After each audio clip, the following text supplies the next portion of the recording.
sejak kebangkitan ulama bersama pengikut-pengikutnya istiqomah dan setia jaga akidah dan sunnah Rasulullah.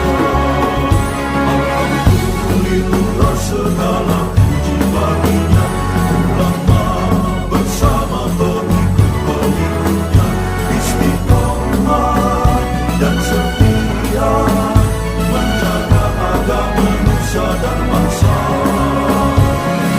Mari kuatkan niat kita, kita bulatkan tekad kita, terus lanjutkan amal kita, mengembangkan hikmah kita. Assalamualaikum warahmatullahi wabarakatuh.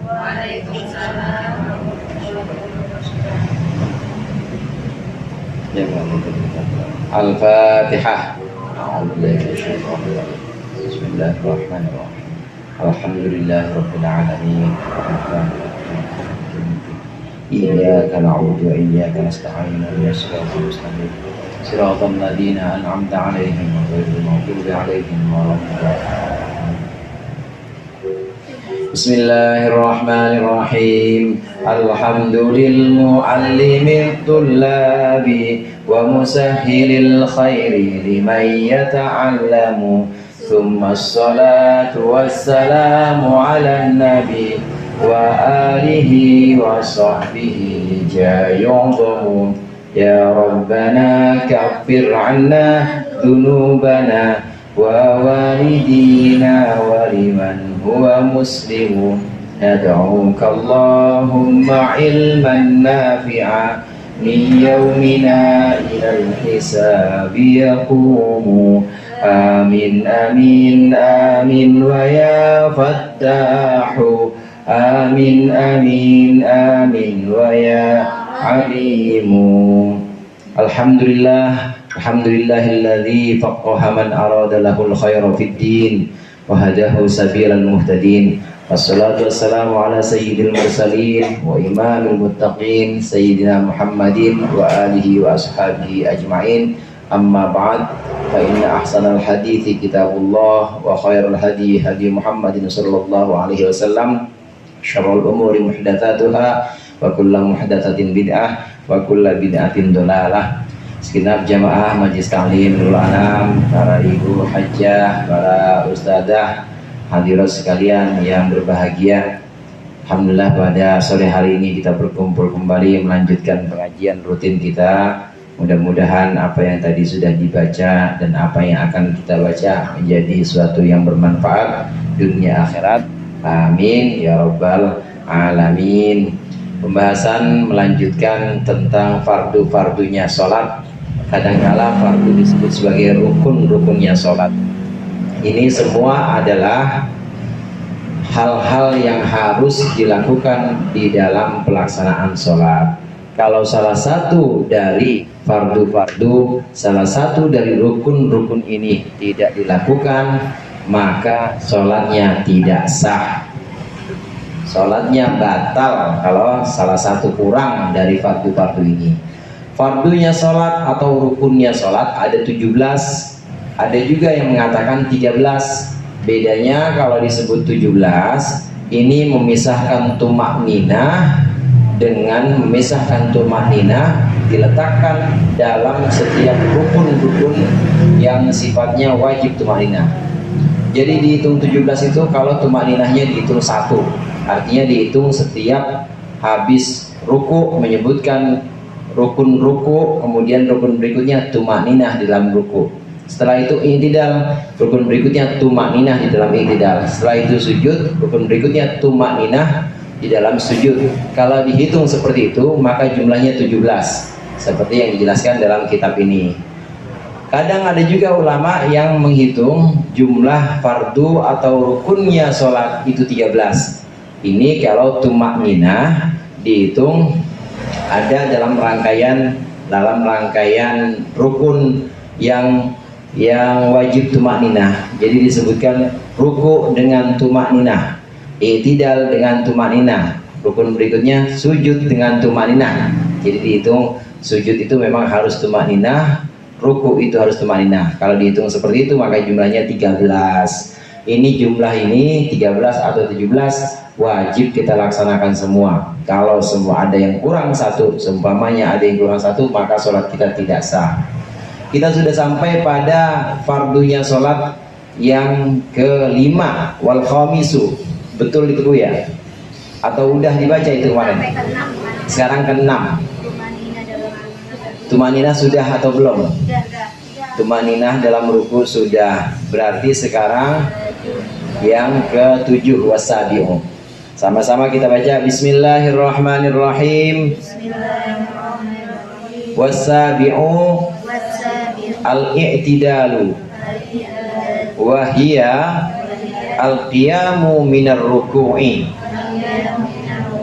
wa thaminu at-tuma'ninatu fihi. Yang ketujuh dari fardu-fardunya sholat adalah i'tidal. Apa itu i'tidal? Wahiyal qiyamu minar ruku'. I'tidal itu adalah berdiri dari ruku'. Itu yang namanya i'tidal, berdiri dari ruku'. I'tidal arti aslinya adalah tegak, lurus, arti aslinya. Jadi i'tidal itu memang harus tegak lurus, badannya nggak boleh doyong ke depan, nggak boleh condong ke depan, tapi harus tegak lurus sesuai dengan istilah i'tidal. I'tidal itu adalah bangun dari ruku dalam keadaan sebelumnya. Kalau sebelumnya orang sholatnya berdiri, berarti dia balik dari ruku, ya berdiri lagi. Kalau sebelumnya orang sholatnya duduk, maka balik dari ruku, maka dia sebagaimana sebelumnya ya duduk. Itu yang namanya i'tidal. I'tidal ini tegak lurus, badannya tegak lurus. Kemudian yang ke-8 tumakninah dalam i'tidal. Ini yang tadi saya sampaikan, kalau dihitung 17 maka penyebutan fardunya demikian. 7 i'tidal, 8 i'tidal, tumakninah dalam i'tidal. Maka kalau disebutkan seperti itu rukunnya 17. Tapi kalau disebutkan i'tidal dengan tumakninah, kemarin ruku dengan tumakninah, maka jumlahnya 13. Itu bedanya. Jadi ada yang menyebutkan rukun sholat itu 13, ada yang menyebutkan rukun sholat itu 17 sebagaimana yang disebutkan dalam kitab ini. Pembahasan tentang i'tidal. I'tidal ini adalah tegaknya badan sesuai dengan posisi sebelum ruku. Kalau sebelum ruku duduk berarti balik seperti posisi sebelumnya duduk. Contoh begini Bu, kalau seorang sholat sempurna artinya dalam keadaan sehat berdiri, setelah sebelum ruku kan kita lakum dinukum waliyadin, Allahu Akbar, bangun dari ruku tegak, inilah yang disebut dengan i'tidal. Sami Allahu liman hamidah. Ini posisi sebelumnya, artinya posisi sebelum ruku adalah i'tidal, posisi di mana badan diangkat dari ruku kembali kepada posisi sebelumnya.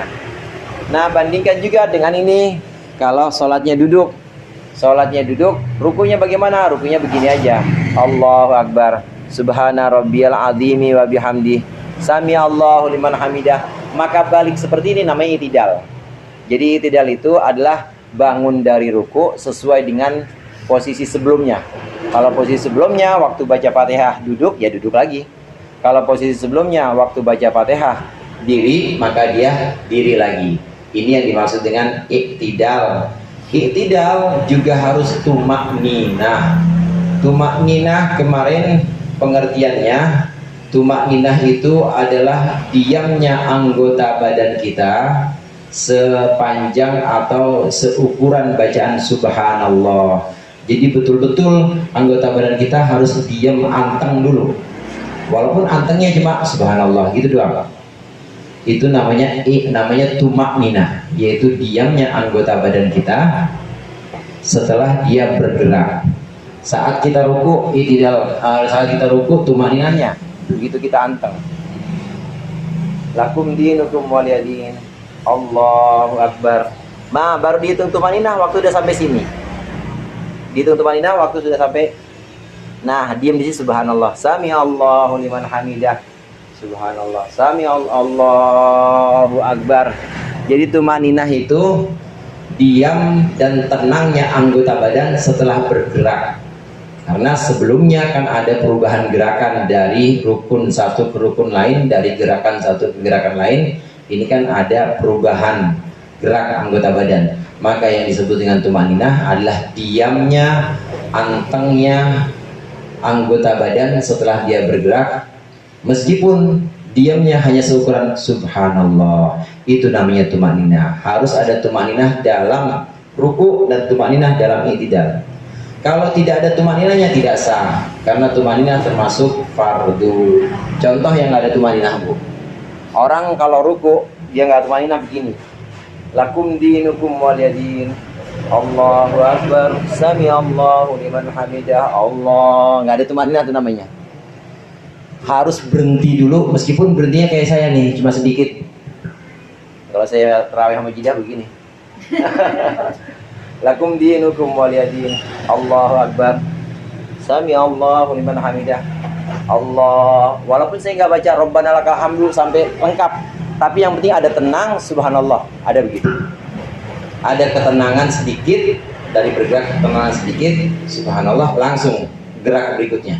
Ini sudah mencakup tumaninah dan sudah sah asal ada ketenangan atau ada antengnya anggota badan kita, supaya di situ ada pembeda antara gerakan satu dengan gerakan lain. Kalau nggak ada tumaninah, maka nggak kelihatan ada gerakan yang berbeda, artinya nyambung terus. Jadi gerakan sholatnya nggak katarak, gerakan sholatnya kelihatan sambung terus, tidak ada pemisah.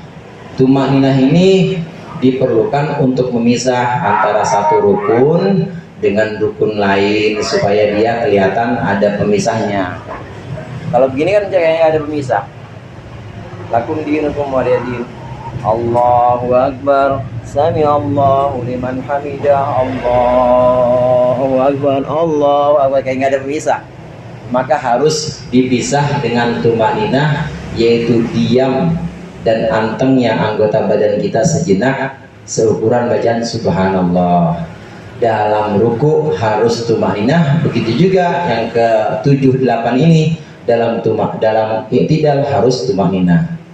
Oleh karenanya di tumaninah ini, pada tumaninah ini, maka disunnahkan, kita sunnahkan bagusnya kembali ke posisi awal. Kalau posisi awalnya itu memang kita sedekap begini, Bu, rakap, ya balik aja lagi. Sami Allahu liman hamidah, i'tidalnya begini, disunahkan. Karena memang pengertian i'tidal itu adalah bangun dari ruku kembali kepada posisi sebelumnya. Kalau posisi sebelumnya kita sedekap, ya sedekap juga. Kalau posisi sebelumnya kita duduk, ya duduk juga.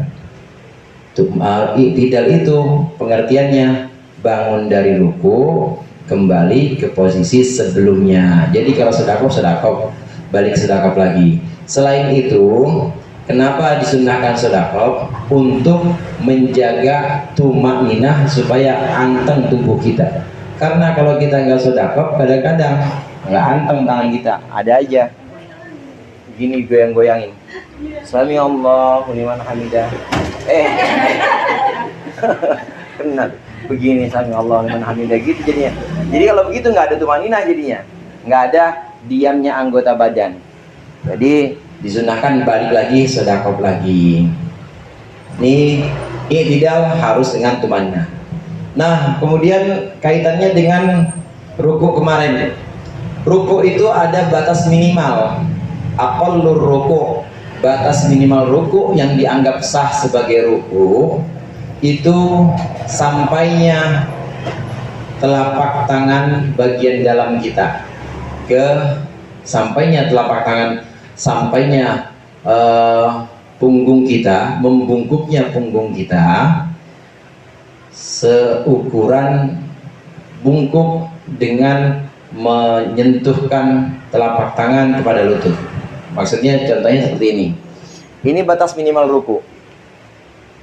Lakum dinukum waliyadin. Asal udah begini aja nih Bu. Nah ini kira-kira udah nyampe begini, harus begini. Ini minimal ruku nih, minimal ruku. Kalau masih begini misalnya, kan belum nyampe, belum ruku. Begini belum ruku, nggak sah. Jadi harus bagaimana? Harus begini. Nah minimal. Walaupun ini sunnah sifatnya. Jadi yang fardu itu mana? Yang fardu ini posisi ini.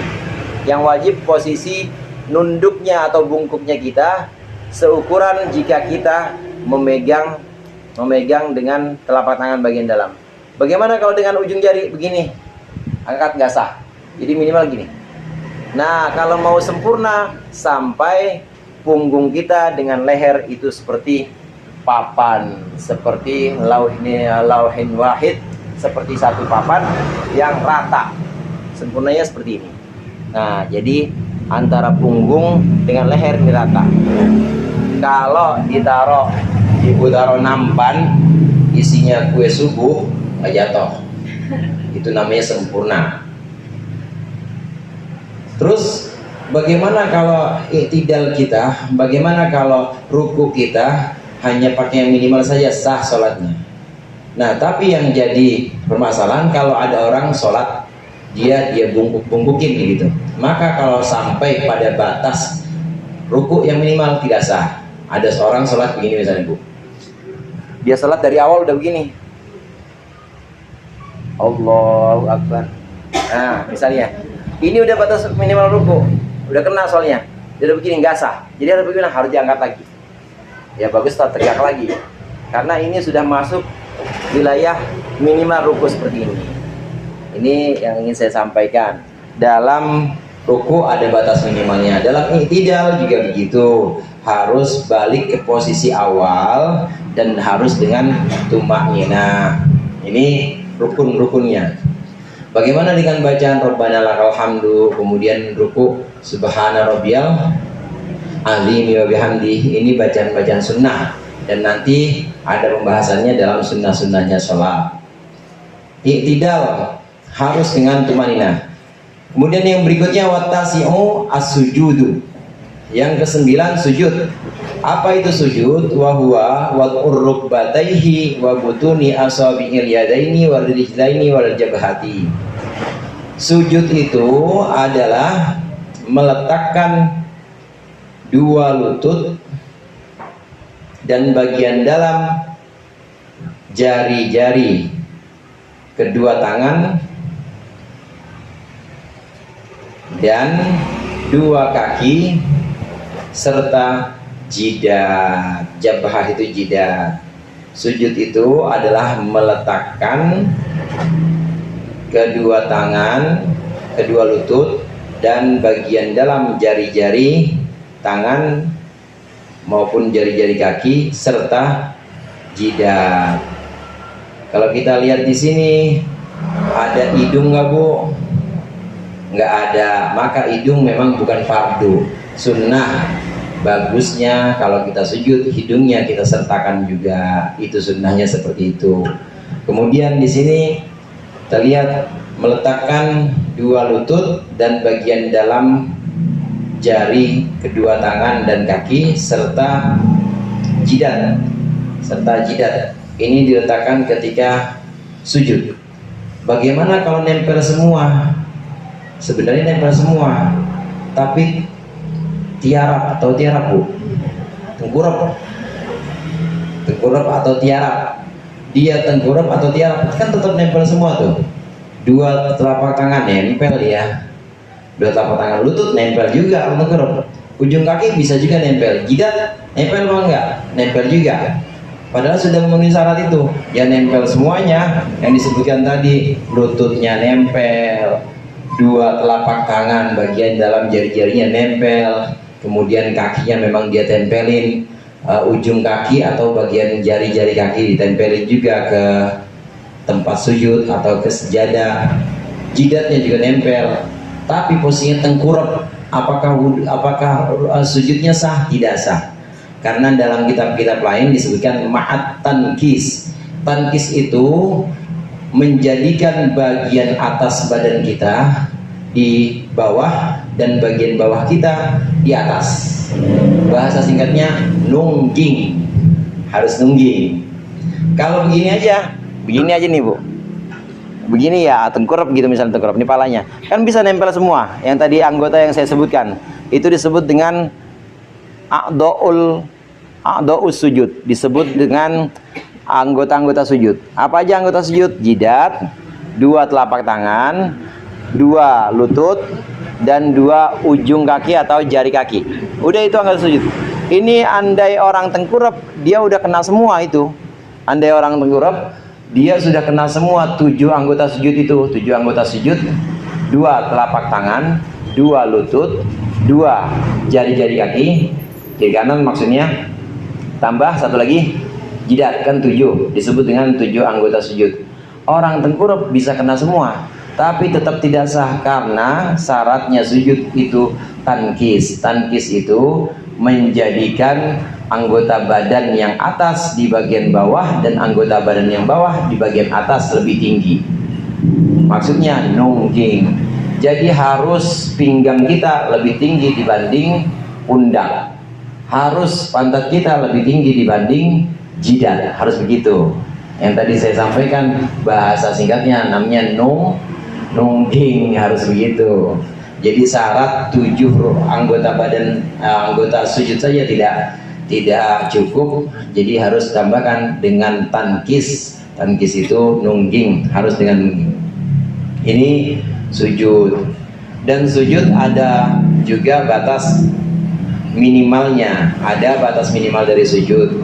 Batas minimal sujud itu jidat ini menempel di tempat sujud dengan sedikit ditekan, ma'at tahamul. Jadi dengan sedikit ditekan saja, nggak usah ditekan benar-benar, nggak usah, sedikit ditekan.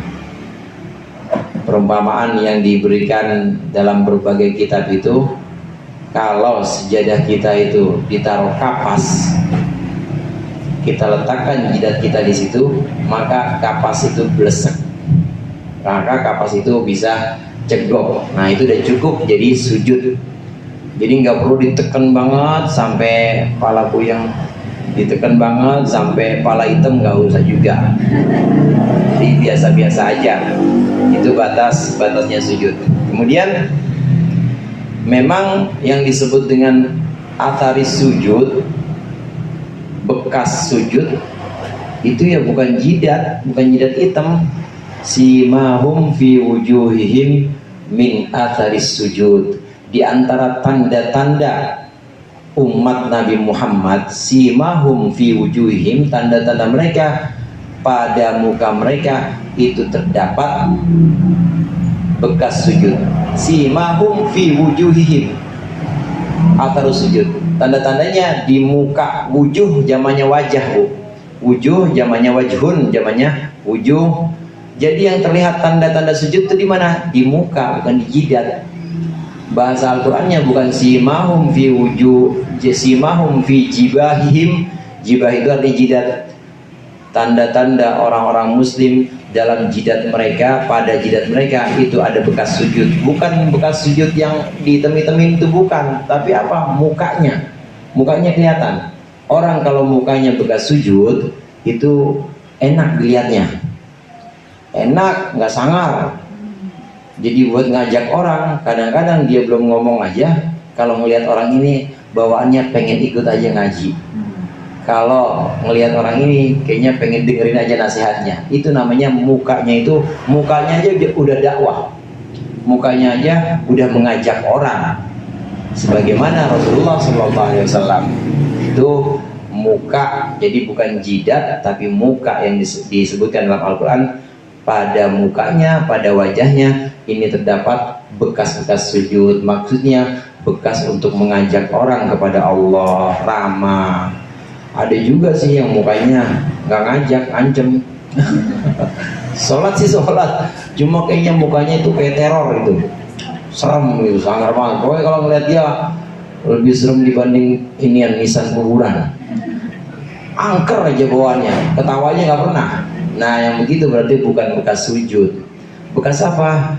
Bekas narapidana kali. Bekas terduga teroris. Jadi muka di sini sebagai tanda. Rasulullah SAW, beliau itu punya julukan Bassam. Bassam itu artinya yang mukanya senyum, bukan bibirnya yang senyum. Kalau ibu yang senyum bibir, ibu senyum bibir kan, asal ibu angkat sini ke atas dikit senyum. Tapi kalau ibu bawahin enggak, jadinya apa bu? Cemberut, jadinya di bawah gini cemberut. Jadi yang senyum, yang cemberut bibir kalau kita. Tapi kalau Nabi Muhammad SAW yang senyum itu bukan bibirnya, mukanya aja udah senyum. Walaupun Rasulullah nggak senyum, udah senyum dan ngajak orang. Itu Rasulullah SAW. Kenapa bisa seperti itu? Itu yang disebut dengan atharis sujud, simahum fi wujuhihim min atharis sujud. Dalam wajah-wajah mereka umat Nabi Muhammad, apalagi nabinya, itu ada bekas sujud, yaitu ngajak orang, ramah kepada orang. Ini yang namanya bekas, itu adanya di muka. Nah, kembali ke pembahasan sujud. Minimal sujud itu jidat kita letakkan di tempat sujud. Andai di situ ada kapas, maka kapasnya legok, kapasnya itu jadi cegok dengan jidat kita. Tidak perlu ditekan banget, cukup dicondongkan dikit aja, maka sudah cukup sebagai sujud sah, sujud yang dianggap sah. Kalau kita lihat ulama-ulama kita dulu, kiai-kiai gitu dulu, itu nggak ada yang jidatnya hitam begitu, nggak ada. Di tengah-tengah, biasanya hitamnya di sini bu, hitamnya di sini. Dan hitam di sini, ini bukan karena digus-gus, karena memang peci, tempatnya peci. Tetap sujudnya di sini, sujudnya tetap di tengah ini. Dan sujudnya kenapa di tengah? Karena memang mengikut sertakan hidung. Jadi hidungnya kena, jadi begini kurang lebihnya, kena hidungnya kena, kemudian nanti ibu bisa praktekin di rumah. Jidatnya juga kena dan tidak ditekan. Kok kenapa bisa ada bekas di sini? Ya bekas peci, soalnya bekas tekanan peci aja. Tidak seperti yang di tengah-tengah sini itu. Kalau itu bukan karena sujud, karena di iya, ada juga yang diusuk-usuk gitu, sujudnya nggak apa pakai sejadah ya. Sejadah bid'ah. Terus kalau aspal oke lah. Bukan bid'ah tapi oke lah, aspal dia di aspal maunya. Ya hitam banget. Ngeri, serem kalau ngeliat yang gitu. Ada yang disunahkan dalam meletakkan anggota badan saat sujud. Sunnahnya sesuai dengan urutan di sini, letakkan dulu kedua lutut. Habis lutut baru dua telapak tangan. Habis dua telapak tangan baru jidat. Kalau mau pakai hidung, artinya hidung ingin diikut sertakan sujud, hidung diletakkan bareng dengan jidat. Jadi urutannya dengkul kayak begini bunyinya. Dengkul dulu, kalau bisa ya, senangnya dengkul dulu. Rabbana lakal hamdu lana samawati wal ardi wa syukur Allah. Satu, dua, baru setelah itu jidat, bareng sama itu.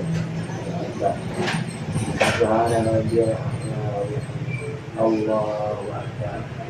Ini disunahkan lutut, setelah lutut tangan, habis tangan baru jidat dan hidung. Kalau nggak bisa ya nggak apa-apa, boleh juga. Karena ada juga ulama yang menyebutkan sunnahnya nggak seperti itu. Imam Malik, gurunya Imam Syafi'i. Jadi bagusnya urutannya tangan dulu. Dan bersama wajib al-azim wa syai'in badir. Allah. Nah ini enak nih buat ibu-ibu nih. Iya. Boleh tangan dulu.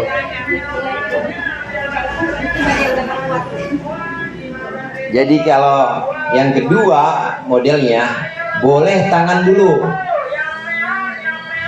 Habis tangan baru dengkul atau lutut. Habis dengkul baru jidat, boleh.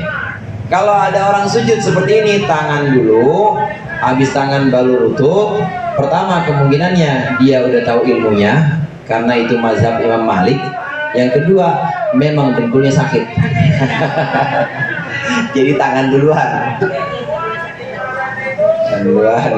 Itu ruku, sujud, yaitu sujud dengan syarat-syaratnya tadi. Ada 7 anggota sujud yang harus kita letakkan semuanya.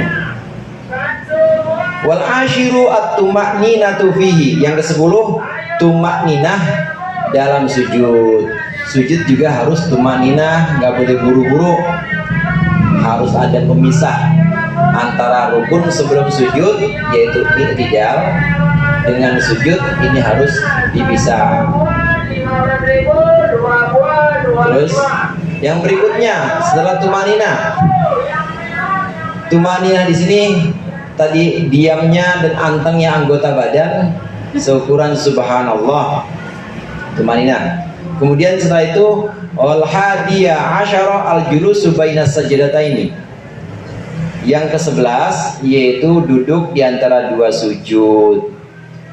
Wathaniya asyara yang 12 at-tuma'ninatu fihi, yaitu tuma'ninah di dalam julus atau tuma'ninah dalam duduk di antara 2 sujud. Dari sini bisa kita lihat bahwa ada rukun-rukun dalam sholat yang wajib tuma'ninah, ruku, yang kedua i'tidal, yang ketiga sujud. Itu dua-duanya sujud, baik sujud pertama maupun sujud kedua wajib tuma'ninah, harus ada tuma'ninahnya. 3 tuh ya, ruku, i'tidal, sujud. Begitu juga duduk di antara 2 sujud harus tuma'ninah, harus ada pemisah. Karena memang ini rukun-rukun yang tadi disebutkan 4 ini rentan. Kalau tidak dipisah dengan tuma'ninah maka rentan, nggak kayak orang sholat jadinya. Jadinya kayak orang lagi olahraga, jadinya kayak orang lagi senam, nggak ada jedanya. Maka harus ada jedanya dengan tuma'ninah. Duduk di antara 2 sujud juga begitu. Duduk di antara 2 sujud ini disebut dengan duduk iftirosh. Ada duduk iftirosh, ada duduk tawarruk. Duduknya seperti ini, Bu, kakinya duduk di antara 2 sujud. Jadi iftirosh itu dari kata alas, farsh, menjadikan kaki yang sebelah kiri, ini kaki yang sebelah kiri, punggung kaki sebelah kiri dijadikan sebagai alas. Namanya duduk iftirosh. Iftirosh itu artinya alas, itu dijadikan sebagai alas. Jadi bentuknya bagaimana? Nah, bentuknya seperti ini. Yang kirinya dijadikan sebagai alas. Kelihatan, Boji? Telapak kaki saya kelihatan. Kelihatan, saya mau kelihatan. Gini. Nah, yang kirinya dijadikan alas. Kemudian yang kanannya bagaimana? Yang kanannya ditegakkan. Kalau bisa seperti ini ya seperti ini. Ada juga yang bisa seperti ini juga, agak tegak begini juga ada. Tapi kalau saya begini nggak terlalu nyaman. Kalau saya nyamannya begini. Ini kalau bisa. Kalau nggak bisa ya begini juga nggak apa-apa. Tapi bagusnya ini ditegakkan seperti ini. Nanti selebihnya ya nyamannya ibu aja. Nyamannya bagaimana juga boleh. Namanya duduk iftirosh. Ini duduk di antara 2 sujud. Namanya duduk iftirosh. Nanti ada duduk tawarruk. Tawarruk ini duduk tasyahud akhir begini. Namanya duduk tasyahud akhir. Nah, di kedua macam duduk ini, duduk iftirosh maupun tawarruk, dua-duanya sama. Telapak kaki kanan ini hendaklah ditegakkan. Jadi tegak seperti ini, hendaklah tegak begini. Jangan begini, jangan kalau bisa. Itu kesempurnaannya dalam duduk. Ada 2 duduk di sini. Duduk iftirosh. Duduk iftirosh ini duduk di antara 2 sujud dan duduk tasyahud awal. Dan satu lagi ada duduk tawarruk namanya. Semuanya harus dalam tuma'ninah, harus dengan tuma'ninah. Memang ada perbedaan, Bu, antara orang laki dengan orang perempuan. Dari awal juga begitu. Takbirnya orang laki-laki memang disunnahkan merenggangkan antara adud. Adud itu lengan tangan atas, lengan bagian atas dengan badannya hendaklah direnggangkan kalau laki-laki. Jadi bagaimana? Beginilah, Allah Akbar, renggang. Tapi kalau buat orang perempuan tidak disunnahkan seperti itu. Justru bagusnya dirapatkan antara lengan atas dengan badan. Jadi bagaimana? Allah Akbar. Begitu juga di rukun-rukun yang lain. Waktu ruku, waktu sujud juga begitu. Waktu ruku juga begitu. Waktu ruku, hendaklah kalau laki-laki begini, kalau laki-laki direnggangkan. Nah kalau perempuan gimana? Jadi jangan direnggangkan perempuan. Begitu juga saat sujud. Nah, sujud juga begitu. Perempuan, saya kesini lagi dah. Kalau perempuan, kalau laki-laki akan begini, renggang antara ini dengan badan harus renggang. Tapi kalau perempuan, begini. Perempuan sudahnya begini. Antara lengan bagian atas dengan badan hendaklah jangan direnggangkan kalau perempuan. Tapi perut dengan paha ini sempurnanya, perut dengan paha memang harus bisa nempel, jangan nempel. Perut sama paha harus dipisah. Nah tapi tangannya tetap gini. Ini jangan begini. Jangan, nggak boleh. Ya bukannya nggak sah sih, tapi kurang bagus. Sempurnanya itu kalau kita ingin memperoleh kesempurnaan, yang sempurna antara perut dengan paha itu jangan nempel. Tadi renggang atau rapat itu bukan renggang dan rapat antara perut dengan paha, tapi antara lengan atas dengan badan kita. Kalau buat laki-laki bagusnya sunnahnya direnggangkan, kalau buat perempuan bagusnya atau sunnahnya dirapatkan. Ini untuk rukun-rukun sujud, ruku, demikian juga saat angkat tangan takbiratul ihram. Walaupun takbiratul ihram itu angkat tangannya sunnah, yang fardunya ucapan Allahu Akbar itu fardu. Nah, jadi tumaninah duduk di antara dua sujud juga harus tumaninah. Dari kesemuanya ini rukun-rukun yang wajib tumaninah, paling mudah kita menjaga tumaninah kalau kita baca tasbih. Subhanallah, subhanallah, subhanallah. Kalau ibu-ibu mau udah hafal semua ya. Tasbih yang dimaksud kalau ruku ya subhana rabbiyal azimi 3 kali, wa bihamdih 3 kali. Waktu sujud juga begitu, subhana rabbiyal a'la wa bihamdih 3 kali. Insya Allah kalau itu bacanya 3 kali, insya Allah pasti tumaninah. Tapi bacanya waktu udah sampai di posisi ruku, waktu udah sampai di posisi sujud, baca subhana rabbiyal a'la. I'tidal juga begitu, Rabbana lakal hamdu, insya Allah tumaninah. Cuma bacanya waktu sampai di posisi i'tidal. Kalau bacanya sambil jalan ya nggak tumaninah juga. Begini misalnya, Wallahualim amin, subhana rabbiyal azim wa bihamdihi, Rabbana lakal hamdu. Pasti berjalan tuh ini. Kalau begitu namanya nggak i'tidal juga, dia nyambil itu, nyambi, sekalian jalan dia sekalian baca, namanya nggak i'tidal. Ya kalau nggak i'tidal nggak sah rukun-rukunnya. Sampai yang ke-13, maaf, sampai yang ke-12 yaitu tumakninah dalam 2 sujud, ini hukumnya fardu. Insya Allah kita lanjutkan pertemuan yang akan datang. Lebih kurangnya saya mohon maaf. Wallahul muwaffiq ila aqwamit thoriq. Wassalamualaikum warahmatullahi wabarakatuh.